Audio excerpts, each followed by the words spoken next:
الرحمن الرحيم. السلام عليكم ورحمة الله وبركاته. دمان أمد الصوماليين meel kastoo adduunka aad ka joogtaan waqti kasta oo idin tahay waa walaalkiina alfanaan maxamed macluun nuur oo idin dhahayo assalaamu calaykum waraxmatullaahi wabarakaatu.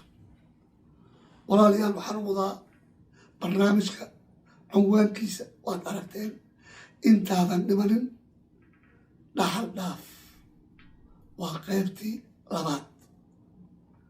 kow maanta bisha waa 6 Oktoobar maalin isniin 2025.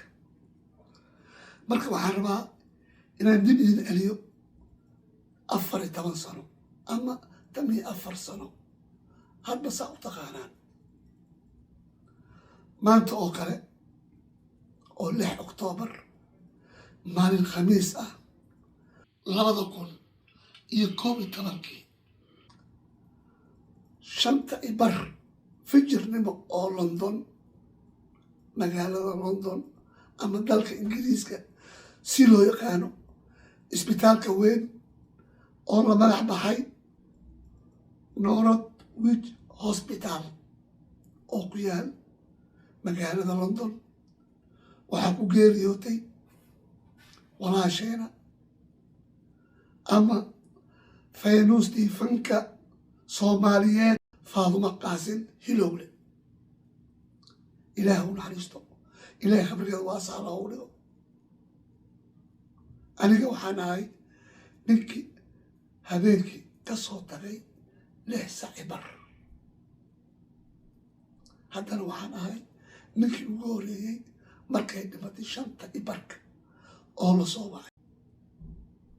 kow isla markii guddi ayaan sameynay oo ah faamiliga iyo aniga. nin la arko caruurteeda meel ayaan u qaybinay. anigana guddoomiye ahaan inaan maamulka kor ka hayo ayaa lay magacaabay. waxaan ku mahadinayaa aniga iyo caruurteedaba inuu ilaahay guul nagu sii duugteeda wax kasto si nabad inoogu dhammaaday. marka waxaan rabaa 3 qodob inaan ka hadlo.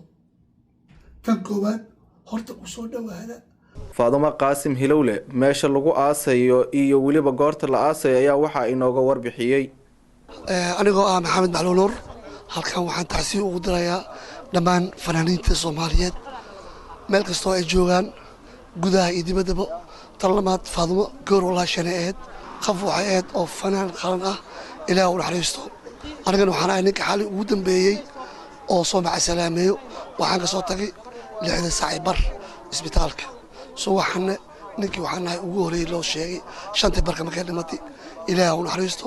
duugteedana waxaan ugu talagalnay saad dambe sabdiga in meedkeeda laga qaadi doono waa jaban oo lagu duugi doono haynood.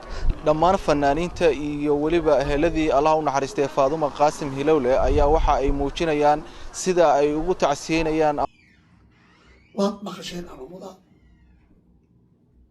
duugti aan umada u sheegay in barnaamijkii soo u socday. tan labaad waxaan rabaa inaan halkan ugu mahad celiyo walaalkayga saaxiibkayga cabduqaadir shire cabdi tafatiraha wargeeska Kasmo oona ah milkiilaha wargeeska.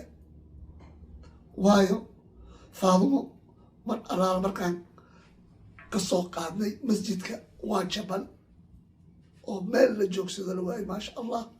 haddana jameecadii labaad waxaa loogu dugday qabuuraha haynood. waa kanay waa ujeediin ummadii mar labaad jameeca labaad oo Faadumo lagu tukanayo iyo si tacsiida u dhacay iyo qoraalkii. marka walaal cabduqaadir waxaan ku leeyahay waad mahadsan tahay. shaqaalihii aada noo soo dirtay waa ku mahadsanyiin waajibkooda waa guteen. adiga iyo shaqaalahaaga waad mahadsantiin. labo tan saddexaad waxaan rabaa ummadda soomaaliyeed inaan u dhaafo fariin yar.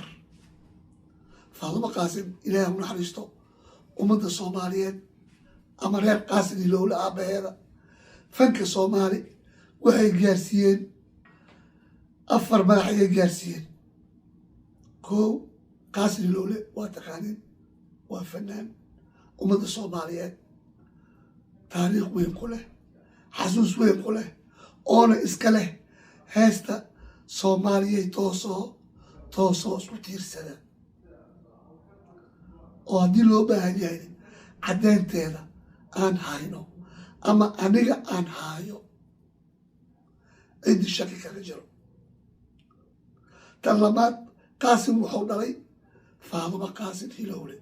labo faadumo qaasim waxay dhashay maxamed karaama siidi xaaji. saddex maxamed karaama siidi xaaji wuxuu dhalay qaasim maxamed karaama siidi xaaji. waa 4 fa.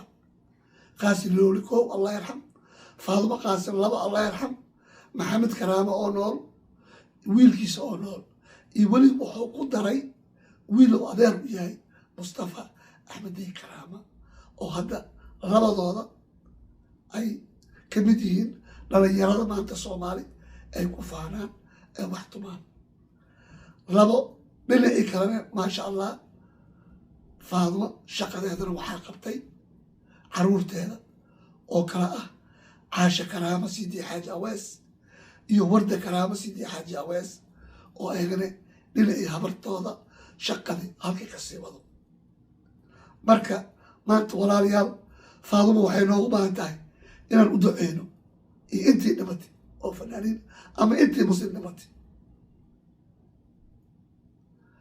marka walaalayaal barnaamijkan waa barnaamij taxana ah oo loogu talagalay dadka halyeeyaalka ah soomaaliyeed, fana ahaado, siyaasi ahaado, safiir ha ahaado, caafimaad ha ahaado, caskari ha ahaado, oo baldaab ugu jiraan inaan ummadda aan soo xasuusino maalintay dhinteen iyo waqtigay dhinteen. waa anigoo idin dhahayo alfanaan maxamed macluun nuur, sidaas iyo nabadgelyo, amaana allah, amaana rasuul.